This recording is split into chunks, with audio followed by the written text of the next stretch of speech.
এই ওই দৃশ্যের কথা মনে হলে কিন্তু আমার ভয় লাগবে, সাপের কথা। হ্যাঁ মেহেদি দেখো, একটা কুয়াটা পরিত্যক্ত একদম, হ্যাঁ, শ্যাওলাই পড়ে সবুজ হয়ে গেছে।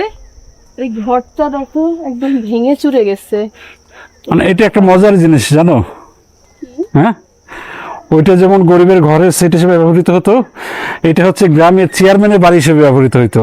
চেয়ারম্যানের বাড়ি মানে হ্যাঁ, আরো ঝকঝকে একটু যারা একটু অবস্থাপন্ন গ্রামের মধ্যে সেরকম ঘর করতো। মানে ছাদ চলে যাওয়ার পরে আর কখনোই এর মধ্যে হাত পড়েনি। না, দেখেই বোঝা যাচ্ছে এই যে কুয়া আছে, বুঝছো, ব্যস্ত হয়ে আছে। এই সামনের দিকটা যদি দেখাই, ওইটা হচ্ছে চেয়ারম্যানের বাড়ির সামনের দিক। আসো, এগুলো এখন সব স্মৃতি হয়ে আছে না, মানুষ চলে যায় তার স্মৃতিগুলো থেকে যায়।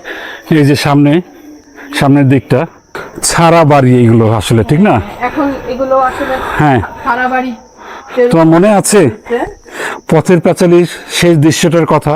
এই ওই দৃশ্যের কথা মনে হলে কিন্তু আমার ভয় লাগবে, সাপের কথা। হ্যাঁ, ছাড়া বাড়িতে মানুষ যখন না, খেতে ওইটা আসলে যায়। একটা প্রতীকী শহর, যেখানে খাবার আছে, নিরাপত্তা আছে, সাপ কিংবা যে কোনো প্রাণী সেখানে থাকবে। এবার সাপ একটু নিরিবিলি পরিবেশে থাকতে পছন্দ করে। যখন মানুষ থাকে না, ওই বাড়িটা একটু নিরিবিলি হয়ে যায়, তখন সাপ সেখানে নিরাপদ বোধ করে।